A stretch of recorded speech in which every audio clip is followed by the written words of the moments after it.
भारत का इतिहास मुगलों के बिना अधूरा है। मुगलों ने भारत में 300 सालों से भी अधिक समय तक राज किया। बाबर, अकबर और शाहजहां से लेकर बहादुर शाह जफर तक कई मुगल शासकों ने दिल्ली की राजगद्दी से भारत में शासन किया। लेकिन कई सवाल आज भी इतिहास के पन्नों से गायब हैं। आखिर मुगल भारत क्यों आए थे? मुगलों ने भारत में अपना साम्राज्य कैसे स्थापित किया? राजपूतों और मराठाओं के रहते कैसे विदेशी ताकतों ने भारत में इतने लंबे समय तक राज किया? आखिर क्या है मुगलों के इतिहास की असली कहानी? आइए इसके बारे में थोड़ा डिटेल में समझते हैं। दोस्तों, अगर बाबर हिंदुस्तान न आता तो भारत में मुगल साम्राज्य की स्थापना नहीं होती। भारत में कभी लाल किला, ताजमहल जैसी भव्य इमारतें न देखने को मिलती। बाबर का असली नाम जहीरुद्दीन मोहम्मद था। उसका जन्म 14 फरवरी 1483 को फरजाना में हुआ था। फरजाना आज के समय में उज्बेकिस्तान के अंतर्गत आता है। बाबर को तैमूर और चंगेज खान का वंशज भी माना जाता है। केवल 12 वर्ष की उम्र में ही बाबर ने फरजाना की राजगद्दी संभालनी शुरू कर दी थी। ये बात बाबर के कुछ रिश्तेदारों और अंकल को रास नहीं आई और उन्होंने बाबर को हटाने के लिए षड्यंत्र बनाने शुरू कर दिए। बाबर को फरजाना और समरकंद से बेदखल कर दिया गया। कई सालों बाद साल 1504 में बाबर ने अफगान की राजधानी काबुल को जीत लिया और अपनी सत्ता स्थापित की। लेकिन बाबर सिर्फ काबुल से संतुष्ट होने वाला नहीं था, वो अपने साम्राज्य का विस्तार करना चाहता था। बाबर जानता था कि यदि उसे साम्राज्य का विस्तार करना है तो इसके लिए धन दौलत की भी जरूरत होगी और उस समय भारत से ज्यादा धन शायद ही किसी और के पास था। दुनिया भर में उस समय भारत को दुनिया में सोने की चिड़िया कहा जाता था। 1525 में बाबर ने भारत में एंट्री करने की योजना पर काम करना शुरू किया।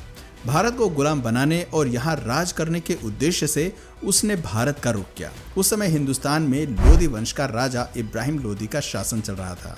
इसके अलावा राजस्थान में राजपुताना का शासन चल रहा था, तो वहीं साउथ में विजयनगर अंपायर अपने पैर पसार रहा था। इब्राहिम लोधी बहुत सनकी था। उसे कुर्सी से हटाने के लिए उसके चाचा अलाउद्दीन लोधी और पंजाब के गवर्नर दौलत खान ने एक प्लान बनाया और काबुल से बाबर को भारत आने का निमंत्रण भेजा। बाबर को तो जैसे इसी मौके का इंतजार था और तुरंत ही अपनी सेना के साथ उसने भारत की ओर रुख कर दिया। 15 दिसंबर 1525 को उसने सिंधु नदी पार की। बाबर के पास सिर्फ 12,000 की सैनिकों की टुकड़ी थी। सिंधु नदी को पार करते ही बाबर ने पंजाब प्रांत को जीतना शुरू कर दिया। बाबर के पास दमदार आर्मी के साथ ही तोपखाने और बारूद यानी कि गन पाउडर भी था। बैटल ऑफ पानीपत भारत की धरती पर लड़ा गया पहला युद्ध था जिसमें गन पाउडर का इस्तेमाल किया गया था। बाबर एक कुशल आर्मी कमांडर भी था। उसे युद्ध का बहुत अच्छा खासा तजुर्बा था, साथ ही उसकी स्ट्रेटजी भी कमाल की थी। वहीं दूसरी ओर इब्राहिम लोधी के पास 1 लाख सैनिकों की विशाल आर्मी थी, जिसमें पैदल सैनिक, हाथी, घोड़े, बैलगाड़ियां सब कुछ थी। इतनी बड़ी सेना को देखकर भी बाबर का हिम्मत डगमगाया नहीं। वो काफी बहादुर योद्धा माना जाता था। काबुल सहित पूरे अफगानिस्तान और उज्बेकिस्तान में आज भी बाबर को एक महान योद्धा के रूप में जाना जाता है। कई जगह उसके पुतले भी लगे हैं। वहां के लोगों को बताया जाता है कि बहुत कम सेना के साथ बाबर ने भारत पर फतह हासिल की थी। पानीपत दिल्ली से करीब 60 किलोमीटर की दूरी पर स्थित है और वर्तमान समय में हरियाणा का एक जिला है। बाबर ने इब्राहिम लोधी को युद्ध के लिए ललकारना शुरू किया। अपनी रणनीति वो पहले ही बना चुका था। उसने दुश्मन के इलाके में एक खाई खुदवाई जिससे कि लोधी की सेना ज्यादा फैलाव न कर पाए और बाबर की सेना को आसान टारगेट मिल सके। बाबर की सेना के कुछ लोगों ने कहा कि हमें वापस लौट जाना चाहिए, लेकिन बाबर ने वापस जाने से साफ इनकार कर दिया। उसने कहा कि हम इतनी दूर आए हैं तो अब दिल्ली जीते बिना वापस नहीं लौटेंगे। बाबर अपनी सेना की प्लानिंग भी बहुत अच्छी तरीके से करता था। सबसे आगे स्काउट्स खड़े होते थे जो दुश्मन सेना की खबर बाबर तक पहुंचाते थे। उसके पीछे बैलगाड़ियां लाइन से खड़ी कर देता था। सभी बैलगाड़ी को चमड़े की बेल्ट से बांध दिया जाता था और उनमें थोड़ा थोड़ा गैप छोड़ दिया जाता था। उन गैप्स में सैनिक तीर कमान लेकर खड़े होते थे और बीच में थोड़ी थोड़ी दूरी पर ही तोपखाने भी तैनात कर दिए जाते थे। सैनिकों के पास जो तीर कमान होते थे वो भी कोई साधारण नहीं थे। उनकी डोरी खींचने में ही काफी ताकत लगती थी। एक तीर 600 मीटर की दूरी तक जा सकता था, जो करीब 7 फुटबॉल के स्टेडियम के बराबर है। हर 5 सेकंड में सैनिक तीर चला सकता था और एक तीर 4000 पाउंड का फोर्स क्रिएट कर सकता था। बाबर के पास एक वेल ऑर्गेनाइज्ड आर्मी थी। दूसरी ओर लोधी की सेना ने भी मैदान में डेरा डाल दिया, जिसमें 1 लाख से अधिक सैनिक थे। लेकिन इतिहासकारों ने लोधी की सेना को सेना न कहकर बल्कि मेले का नाम दे दिया। बाबर और लोधी दोनों ही सामने वाली सेना के पहले आक्रमण करने का इंतजार कर रहे थे। बाबर जानता था कि उसने पहले अटैक किया तो उसके जीतने की संभावना कम हो जाएगी। 19 अप्रैल 1526 की रात को वो अपनी सेना की एक छोटी सी टुकड़ी को लोधी के कैंप में भेजता है। जैसे ही कुछ सैनिक लोधी के कैंप के पास पहुंचे, लोधी की सेना ने उन पर हमला कर दिया। बाबर के सैनिक वापस लौट आए और कुछ सैनिकों की मौत भी हो गई। इससे लोधी खुश हो गया और सोचने लगा कि बाबर की सेना को हराना काफी आसान है। लेकिन असल में बाबर ने तो मछली पकड़ने के लिए सिर्फ दाना फेंका था। 21 अप्रैल 1526 की सुबह लोधी की सेना ने बाबर की सेना पर अटैक कर दिया। लोधी की सेना बाबर के सैनिकों द्वारा बनाए गए ट्रेंच में गिर गई। वहां से बाहर निकलने में उन्हें जितना समय लगा, इतनी देर में बाबर ने तोप चलाने का आदेश दे दिया। लोधी ने सेना में सबसे आगे 300 हाथी तैनात किए थे। उसे लग रहा था कि हाथी जल्दी ही सामने वाली सेना को पछाड़ देंगे, लेकिन होता इसके बिल्कुल विपरीत है। तोपखानों की आवाज से हाथियों ने अपना संतुलन खो दिया और अपनी ही सेना को नुकसान पहुंचाना शुरू कर दिया। अपनी ही सेना के कई सैनिकों को हाथियों ने कुचल कर मार दिया। साथ ही तोपखाने से भी उनकी सेना को नुकसान पहुंच रहा था। थोड़ी ही देर में बाबर की पूरी सेना लोधी पर हावी होती नजर आई। कई घंटों तक युद्ध जारी रहा। शाम होते ही लोधी मारा गया और उसका कटा हुआ सिर बाबर के सामने पेश कर दिया गया। इस युद्ध के बाद बाबर को अच्छी खासी धन दौलत मिली। इतिहासकारों का कहना है कि बाबर ने जीता हुआ सारा धन जनता में बंटवा दिया था और इसके बाद जनता ने खुश होकर कलंदर नाम की उपाधि उसे दे दी। सन 1526 में 43 साल की उम्र में बाबर ने दिल्ली में मुगल सल्तनत की स्थापना की।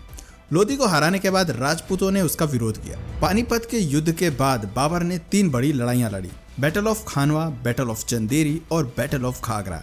उसने इन सभी लड़ाइयों में जीत हासिल की, लेकिन 26 दिसंबर 1530 को उसकी मृत्यु हो गई। मृत्यु के बाद बाबर को पहले तो आगरा में दफनाया गया, लेकिन उसकी अंतिम इच्छा के मुताबिक बाद में उसे काबुल में दफना दिया गया, जहां बागे बाबर नाम से उसका मकबरा आज भी बना हुआ है। बाबर के बाद हुमायूं को दिल्ली का बादशाह बनाया गया। हुमायूं के 3 और भाई भी थे और उन्हें भी अलग अलग राज्य सौंप दिए गए थे। हुमायूं काफी शांत स्वभाव का बादशाह माना जाता था और कोई भी फैसला हमेशा सोच विचार करने के बाद ही लिया करता था। लेकिन वहीं हुमायूं के भाइयों का दिमाग हर वक्त षड्यंत्र में लगा रहता था।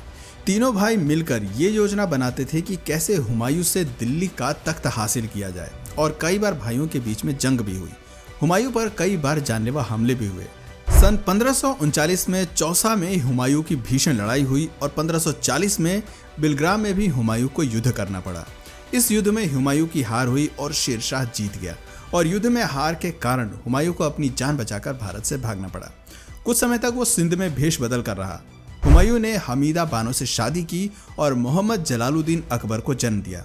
करीब 15 साल तक भारत से बाहर रहते हुए हुमायूं ने अपनी एक विशाल सेना तैयार कर ली थी। साल 1555 में हुमायूं को फिर से दिल्ली फतेह करने में कामयाबी मिल गई, लेकिन इसी वर्ष लाइब्रेरी में सीढ़ियां चढ़ते वक्त उसका पैर फिसल गया और उसकी मौत हो गई। हुमायूं की मौत के बाद मुगल साम्राज्य लड़खड़ा गया और राजा हेमू ने दिल्ली पर आक्रमण कर दिया। उस समय अकबर की उम्र केवल 12 साल की थी और वो राजा हेमू की सेना के आगे कुछ नहीं कर पाया।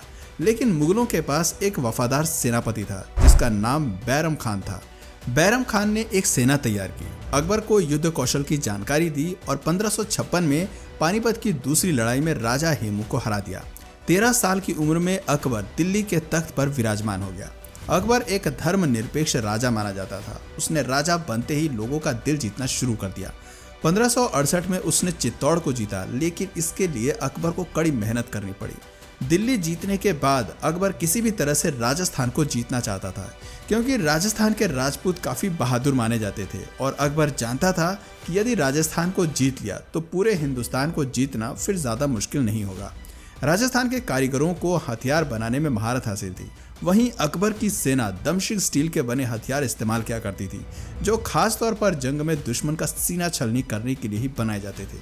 अकबर अपने हाथियों को भी जीरा बख्तर नाम के लोहे का कवच पहनाया करता था। उसे हाथियों का बहुत शौक था। किसी को मौत की सजा देनी होती थी तो उसे हाथी के पैर के नीचे कुचलवा देता था। चित्तौड़ राजस्थान का सबसे मजबूत साम्राज्य था। चित्तौड़ का किला एक अभेद किला माना जाता था। वहां तक पहुंचने के लिए अकबर ने एक प्लान बनाया। उसने एक सुरंग खोदी जिसके जरिए उसके सैनिक किले तक पहुंच गए। चित्तौड़ का किला एक पहाड़ी पर था, वहां तक सीधे नहीं पहुंचा जा सकता था। दूर से ही चित्तौड़ के सैनिक दुश्मन को देख लेते थे और ऊपर से तीरों की बौछार कर देते थे। लेकिन अकबर के सिर पर जीत का भूत सवार था और लगातार प्रयासों के बाद 25 फरवरी 1568 के दिन उसने चित्तौड़ का दुर्ग जीत लिया। इस जीत के बाद उसका साम्राज्य 25 लाख वर्ग किलोमीटर एरिया में फैल गया था उसकी सेना ने मैच लॉक बंदूकों का इस्तेमाल करना भी शुरू कर दिया, जो दूर से ही दुश्मन की सेना में आतंक मचाने के लिए जाना जाता था। अकबर की कई बंदूकें आज भी म्यूजियम्स की शान बढ़ा रही हैं। अकबर को आर्किटेक्चर का भी काफ़ी शौक था। उसने दिल्ली से 250 किलोमीटर दूर और आगरा से करीब 40 किलोमीटर दूर फतेहपुर सिकड़ी नाम का एक शहर बनवाया। इस शहर में कई बाग और महल उसने बनवाए। वो अपनी राजधानी यहाँ पर शिफ्ट करना चाहता था। फतेहपुर में पानी की कमी न हो, इसके लिए डैम बनवाए और किले तक पानी पहुँचाने के लिए इंजीनियर्स की मदद से मशीनों का निर्माण कराया। वो मशीन्स उस समय इंजीनियरिंग का बेजोड़ नमूना थी। कहा जाता है कि अकबर ने खुद शहर का नक्शा तैयार किया था और शहर बनाने में उसने खुद भी मजदूरों के साथ कुछ दिन काम भी किया था। 16 साल फतेहपुर सिकड़ी को बसाने में लगे, लेकिन ये शहर बहुत जल्द वीरान हो गया। दोस्तों, अकबर एक अनपढ़ मुगल बादशाह था। उसने हिंदुओं पर लगने वाले जजिया कर समाप्त कर दिए थे। साल 1605 में अकबर की फूड पॉइजनिंग के कारण उसकी मौत हो जाती है। अकबर के बाद सलीम के हाथ में दिल्ली की कमान आई। सलीम असल में एक अय्याश किस्म का व्यक्ति था। सलीम को अपना नाम भी पसंद नहीं था और उसने अपना नाम बदलकर जहांगीर रख लिया। जहांगीर को अन्यायी लोगों से सख्त नफरत थी। गुनहगारों को वो सख्त से सख्त और क्रूर से क्रूर सजा दिया करता था। जहांगीर ने अपने जीवन काल में कुल 20 शादियां की थी। मानबाई सबसे मशहूर रानी हुई, लेकिन जहांगीर सबसे ज्यादा प्रेम नूरजहां से किया करते थे। जहांगीर के शासनकाल में ही अंग्रेजों ने भारत में आकर ईस्ट इंडिया कंपनी की स्थापना की थी और व्यापार करने की इजाजत मांगी थी। 20 बीवियों से जहांगीर की कई संतानें हुई, लेकिन उसका केवल एक पुत्र ही जीवित रहा, जिसका नाम खुर्रम खान उर्फ शाहजहां रखा गया। सन 1627 में जहांगीर की मौत के बाद शाहजहां दिल्ली का बादशाह बना।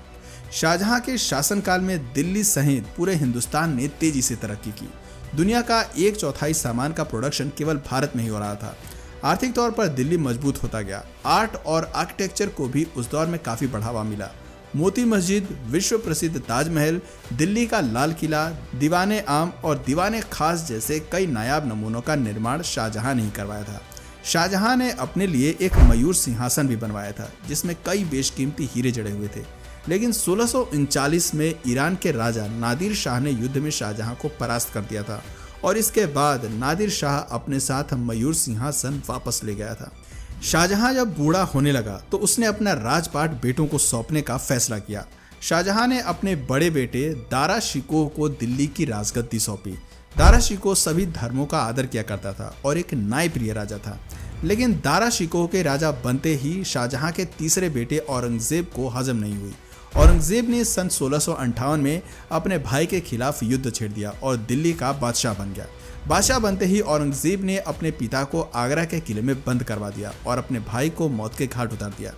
औरंगजेब कितना क्रूर था, इसका अंदाजा आप इस बात से लगा सकते हैं कि भाई के मौत के बाद उसका गला धड़ से अलग करके औरंगजेब अपने पिता के पास ले गया था। औरंगजेब के बादशाह बनते ही हिंदुओं पर अत्याचार करने उसने शुरू कर दिए। जगह जगह मंदिर तुड़वाकर मस्जिदों का निर्माण कराया। कई हिंदुओं का जबरन धर्म परिवर्तन किया गया। उसके शासनकाल में ही हर जगह कत्ले आम हो रहा था। ये बातें मराठा, मारवाड़ा, राजपूत सहित कई हिंदू राजाओं को पसंद नहीं आई और औरंगजेब के खिलाफ युद्ध का शंखनाद कर दिया। औरंगजेब युद्ध में घायल हुआ और करीब 3 महीने तक वो बिस्तर पर ही रहा और सन 1707 में बिस्तर पर ही उसने दम तोड़ दिया। औरंगजेब की मौत के बाद मुगल साम्राज्य धीरे धीरे अंधेर की ओर बढ़ने लगा। इसके बाद दिल्ली में कई मुगल बादशाह बने, लेकिन किसी में भी वो बात नहीं थी जो अभी तक के सभी मुगलों में थी। सन 1707 से 1712 तक बहादुर शाह प्रथम ने राज किया। उसके बाद जहांदर शाह, फारुखसियार, मोहम्मद शाह रंगीला, आलमगीर, शाहजहां तृतीय, अकबर द्वितीय सहित कई राजा हुए।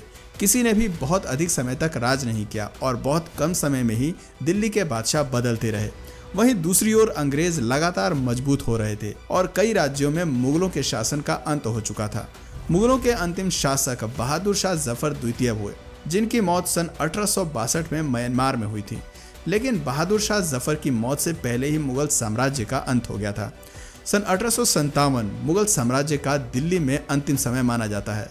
तो दोस्तों, ये थी भारत में मुगलों के इतिहास की असली कहानी। दोस्तों, अगर इसी तरह के और भी इंटरेस्टिंग टॉपिक्स आपको पसंद है तो नीचे कमेंट सेक्शन में पार्ट 2 जरूर लिखिएगा। और अगर इस वीडियो से आपको कुछ नया जानने या सीखने को मिला या फिर इंटरेस्टिंग लगा तो प्लीज़ इस वीडियो को एक लाइक करके अपने फ्रेंड्स और फैमिली में से ज़रूर शेयर करें। और यदि आप इस चैनल पर नए हैं तो प्लीज़ इस चैनल को सब्सक्राइब करके बेल नोटिफिकेशन आइकन को ऑन कर लीजिए, ताकि हमारे आने वाले वीडियोस आप मिस ना करें। मिलते हैं फिर किसी वीडियो में नए टॉपिक के साथ, तब तक के लिए नमस्कार।